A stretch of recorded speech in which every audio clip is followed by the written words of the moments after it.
sujets philosophiques tels que l'amour, la mort, les différences à l'école? Oui, c'est des sujets qui peuvent être abordés dans différentes situations. On organise dans certaines classes des débats philosophiques. Les programmes d'éducation morale et civique abordent certains de ces sujets. En sciences, on aborde la reproduction en fin de cycle primaire. Donc ce sont effectivement des sujets qu'on peut être amené à aborder.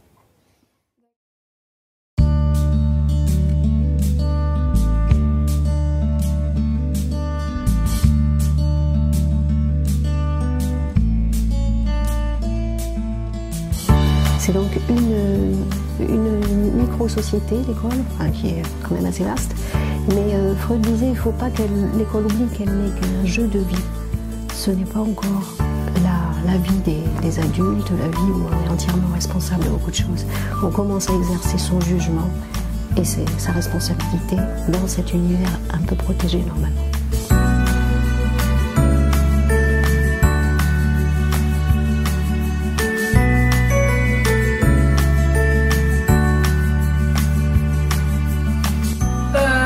J'aime bien mon préféré c'est la récréation. Jouer à quoi dans la cour de récré? Au foot. Des fois, en ce moment c'est les toupies. Je m'amuse plus avec les filles parce que les garçons à l'école ils jouent à leurs jeux et du coup moi c'est pas leurs jeux à eux c'est pas mon truc, alors que les jeux des filles à quoi on joue, et ben c'est mieux. Non, je joue pas avec les garçons. Parce que ça m'intéresse pas ce qu'ils font. Eux, ils jouent à quoi en général? J'ai des jeux de guerre, ils se tirent dessus, des trucs comme ça. Ça m'intéresse pas, moi. J'aime pas quand elle crie. Quand? Ouais, voilà. Elle crie. Quand elle crie, ouais, c'est... Elle crie, les filles? Ouais. Elles font pas les mêmes jeux que nous. Elles jouent à quoi, les filles? Barbie. Ouais, voilà, des trucs comme ça. Elle joue au restaurant, à la maman et papa, alors... Ouais, donc c'est pénible. À la maîtresse. À l'âge de l'école primaire, les enfants sont plutôt occupés à asseoir leurs convictions sur leur bord et très influencés par les modèles sociaux qui fournissent une autre sorte de bord, qui bordent comme ça les identifications au niveau vestimentaire, intérêt. Donc il y a effectivement une pression de ce côté. D'après vous, quelle est la différence entre un garçon et une fille? Ils n'ont pas les mêmes parties génitales. On se maquille pas. Elle se maquille. Oh, je sais, elle passe toute la journée devant son miroir. Ah oui. Pas les garçons. Mais elles sont jamais contentes. Ouais, voilà. À chaque fois qu'on veut jouer avec les filles, elles se fâchent et tout. Alors. Ouais, donc c'est un peu pénible. Les tout petits enfants très vite repèrent qu'il y a des hommes, des femmes, des garçons, des filles, qu'il y a une espèce de répartition et qu'on se range d'un côté ou de l'autre. Avant on croyait que c'était évident, à notre époque on se rend compte que ça l'est moins, mais ça n'était pas évident non plus, on le croyait avant, mais ça n'était pas évident non plus. Et une fois que qu'on s'identifie à son sexe, les relations avec l'autre bord deviennent plus compliquées. À votre avis, avez-vous déjà vu des personnes qui sont mises à l'écart dans la cour de récré? Oui. Il y en a plusieurs dans la récré. Ouais. Ils sont dans un coin assis pendant la récré, tout seuls. Et là par exemple, ils ont des lunettes, ils vont l'insulter par rapport à son physique. Ou quelqu'un qui est gros, qui a une tête ronde, ovale. Plein de choses, ou il est maigre, tout ça. Une fille qui a des poux et des verrues, elle est tout le temps seule. Ah mince. Pourquoi elle est tout le temps seule, tu penses? Peut-être parce qu'elle a des poux et des verrues. Elle a des poux et des verrues. Mais moi je vais souvent vers elle, mais pas trop proche non plus. Quand l'enfant se construit, il y a ce qui s'appelle le stade du miroir, où il y a quelque chose de collé à l'image qu'il voit. Bon, je ne peux pas vous expliquer tout ça, mais il y a comme ça une tendance à aborder l'autre comme étant un autre lui-même. Et percevoir la différence lui met un certain malaise dans la perception qu'il a de lui-même. Heureusement, ils peuvent aussi avoir cette curiosité, cette envie de découverte qui leur permettra d'aller quand même vers l'autre différent.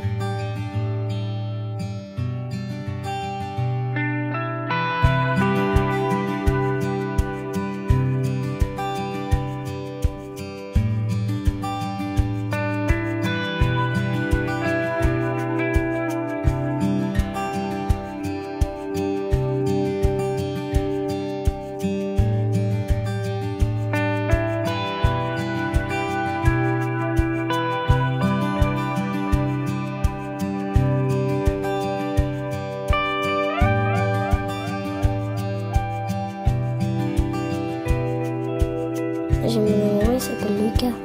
Ah, t'as un amoureux qui s'appelle Lucas. Et alors, tu l'as rencontré comment, Lucas? Bah en fait, on était à une fête et là on s'est vu, mais à chaque fois qu'on se voit, du coup on est timide, on n'ose pas se parler parce vu qu'on est amoureux, on n'ose pas se parler. En fait, quand on n'est pas trop timide, en fait, on reste timide un peu et après on vient se voir et on discute. D'accord. Et qu'est-ce que tu ressens alors si t'es amoureuse? Ben, je ressens de la joie parce que enfin j'ai un amoureux et ça me fait plaisir. L'amour, en fait, qu'est-ce que c'est? On y croit. C'est pas quelque chose dont on peut avoir des preuves. Et c'est pour cette raison, d'ailleurs, que quand on se met à douter, on réclame des preuves et tout ce qu'on obtient sont des signes. On n'a pas de certitude sur l'amour ni sur sa durée. On y croit parce qu'on l'éprouve, parce qu'on on a l'impression, on n'a que des signes, mais pas de conviction. Et ça, les enfants ont peut-être moins de doutes. Et est-ce que tu penses que c'est possible qu'un garçon aime un garçon et qu'une fille aime une fille? Bah oui. Oui? Et t'en penses quoi? Ben, pour les gens qui aiment pas trop, ça leur fait bizarre, mais les gens, enfin, moi je pense que c'est bien parce que tout le monde vit sa vie, alors ils ont le droit. Quand je vois deux garçons s'embrasser à côté de moi, ça c'est vrai que c'est gênant un peu. Ouais, c'est gênant. Et pourquoi c'est gênant? Parce que c'est pas normal. Enfin, ça, je sais pas. C'est bizarre. Et vous pensez qu'on devrait punir ces gens-là ou Non. Parce que vous Après, dites que c'est c'est leur pas vie. normal. Après, c'est leur vie, ils font ce qu'ils veulent. Moi, les garçons, je trouve ça un petit peu bizarre. Les filles, moi, ça me choque pas trop. Non, moi c'est l'inverse. Ça vous choque Alors qu'est-ce qui vous choque? Ben, déjà, les voir embrasser, ça fait bizarre. Oui. Et s'ils veulent avoir des enfants, ils peuvent pas. C'est ça que je comprends pas. Après, ils peuvent en adopter un, mais je vois pas l'intérêt. Non, mais je sais pas, il y en a, ils se marient même. Ils devraient pas accepter. Enfin, c'est bizarre. Et pourquoi on devrait pas accepter? C'est quoi le problème? Bah, c'est pas normal. Tu penses que c'est pas normal, que c'est fou, que... Ouais, c'est des fous. En plus, c'est la honte. Qu'est-ce qui est la honte? Eh ben, je sais pas, de se marier, c'est bizarre. Je trouve que moi, c'est la honte.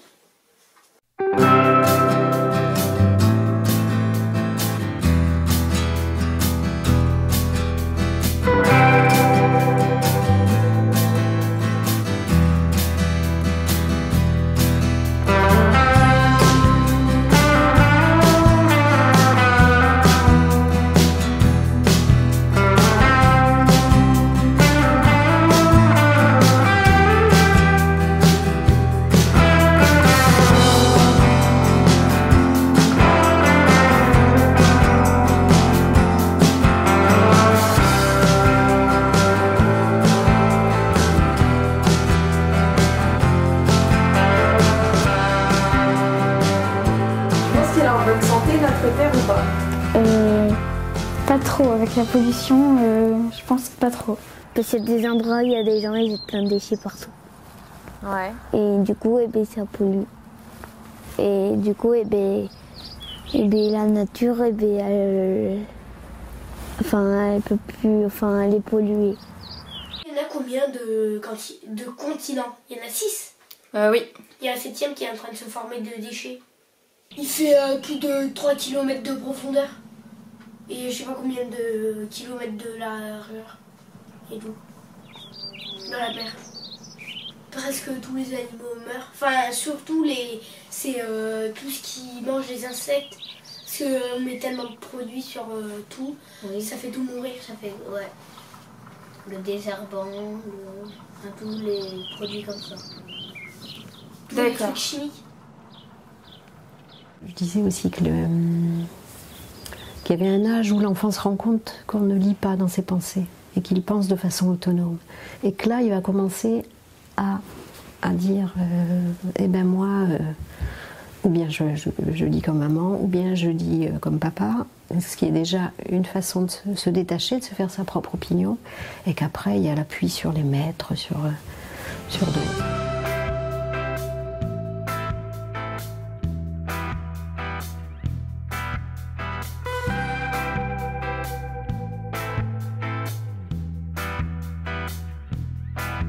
Est-ce que tu sais qui est le président de la République? Emmanuel Macron. Et à quoi il sert le président de la République? Parfois, il est méchant parce qu'il nous fait plus d'électricité. Il nous fait plus d'électricité? Oui, de temps en temps, quand il n'y a plus d'électricité, c'est à cause de lui, je pense. Tu penses que c'est à cause du président de la République qu'il n'y a plus d'électricité? Oui, ma maman, elle dit que c'est à cause de lui. D'accord. Et il fait quoi d'autre, le président de la République? Il nous donne de l'électricité, il nous fabrique des choses pour nous parce que c'est lui qui les fabrique et après il les met au magasin. Enfin, il y a des messieurs qui le créent, mais c'est Emmanuel Macron qui en fait, par exemple, s'il dit « je voudrais qu'on fabrique ces chaussures-là », il va le dire à une personne et après la personne va la construire, elle va le mettre au magasin. Et c'est important ou pas, d'après toi, un président? Ou on pourrait très bien s'en passer? Non, pas vraiment, parce que s'il est mauvais, il peut créer une guerre.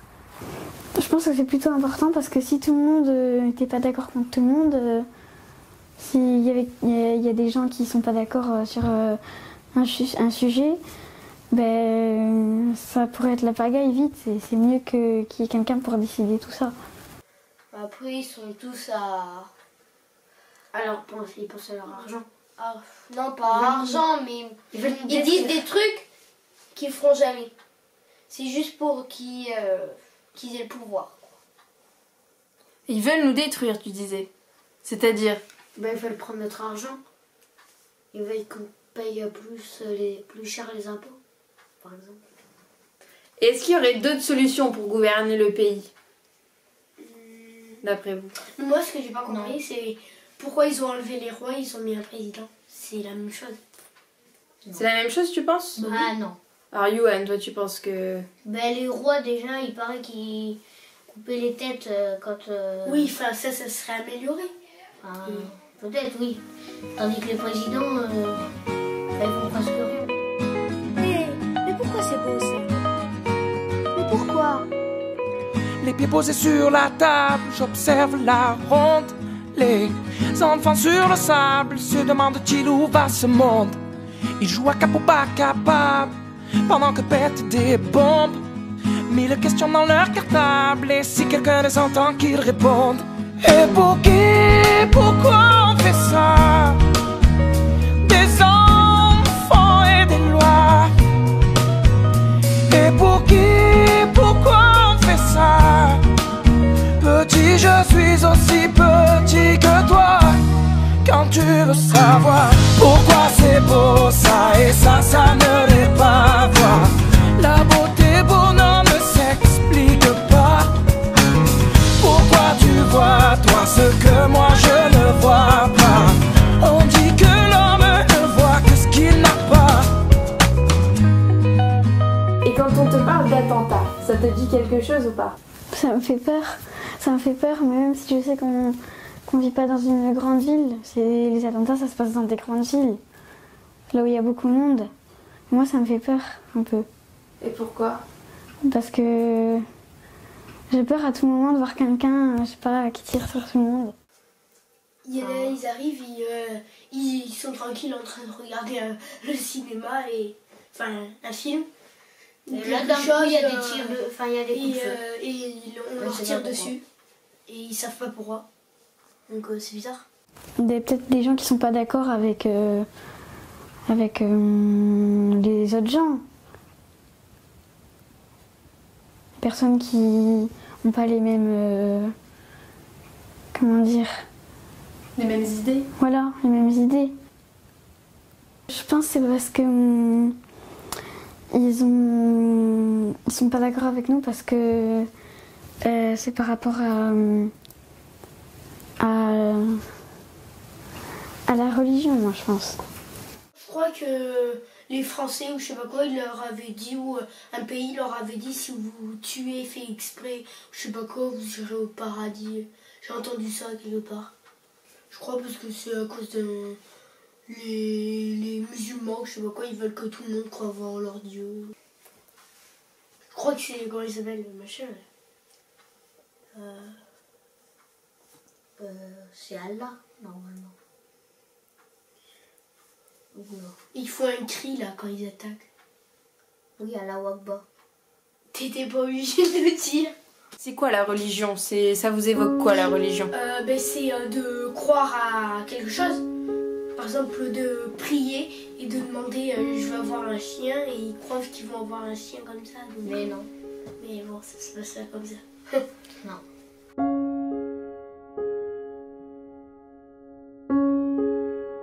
Et si t'avais quelque chose à changer? C'est qu'il n'y ait plus de guerre et plus de bruit. Et que ça soit au calme, qu'on puisse se reposer.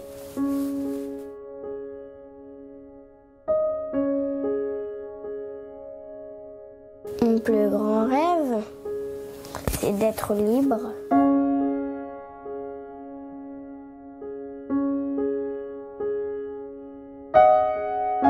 L'enfant est plongé dans un monde où il essaie d'en comprendre quelque chose. Il s'appuie pour ça sur les discours autour de lui. Donc les discours ne font pas que l'influencer, hein. Ils l'aident quand même à comprendre quelque chose de ce qui se passe autour, à en avoir une version. Et les attentats font irruption comme quelque chose d'incompréhensible. Mais c'est exactement le même phénomène pour les adultes. Tout d'un coup, il y a quelque chose d'indescriptible, qui n'entre pas dans les catégories, qui est absolument effrayant, sidérant. C'est ce qu'on appelle en psychanalyse la rencontre d'un réel, de quelque chose qui n'est pas dans les chaînes symboliques et qui n'est pas dans les représentations.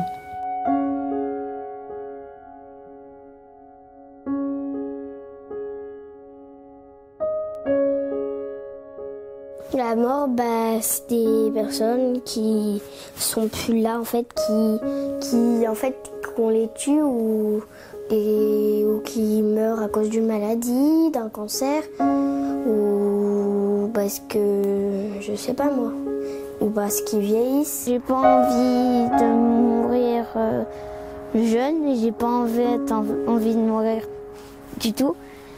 Et du coup, j'ai peur que ça arrive, en fait. Un jour. Et tu penses qu'il se passe quoi quand on est mort? Je sais pas vraiment. Soit on va au paradis ou en enfer, ou soit on voit que du noir. Enfin, c'est tout vide et on sent rien.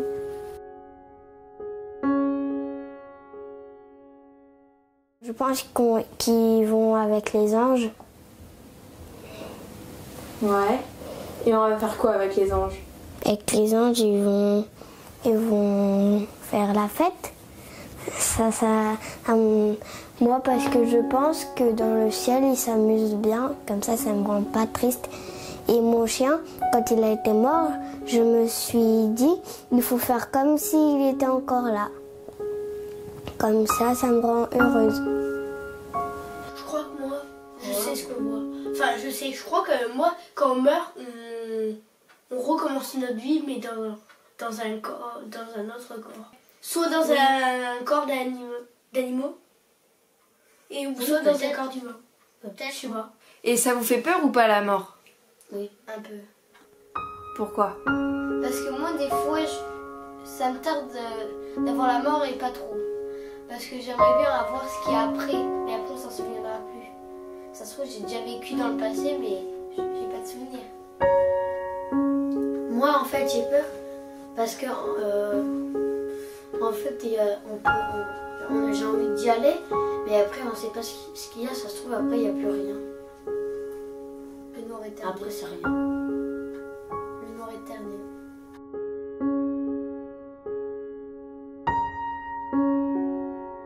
Ni la mort ni le soleil ne peuvent se regarder en face. Personne, enfant ou adulte, ne sait ce qu'est la mort. Donc à cette place, on met des croyances diverses. Par contre, le fait que nous soyons mortels, c'est quelque chose dont l'enfant prend conscience vers 7 ans, vers ce qu'on appelait l'âge de raison, ou un petit peu plus tôt ou plus tard. Et face à cette incroyable, ils vont développer des stratégies diverses, soit l'oublier, le repousser, et puis on verra ça quand ça reviendra, soit essayer à tout prix de trouver une issue.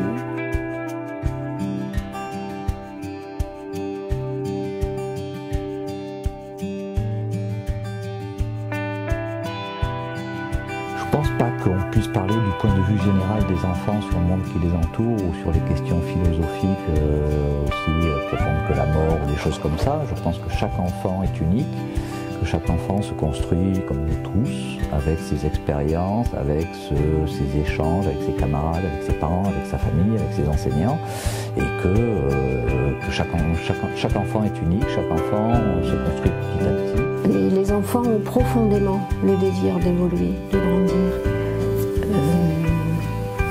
Et c'est là-dessus, c'est ce qu'il faut nourrir, c'est ce qu'il faut soutenir, appuyer. Et justement, les parents, je suis assez frappée quand ils disent que ce qu'ils ambitionnent pour leur enfant, c'est qu'ils soient heureux. Et souvent, je leur dis, mais vous ne voulez pas que ce soit des gens bien? C'est pas... Vous n'avez pas une ambition de ce côté-là. Et ce qui les porte, c'est le désir, ce sont les rêves, il faut que les enfants rêvent.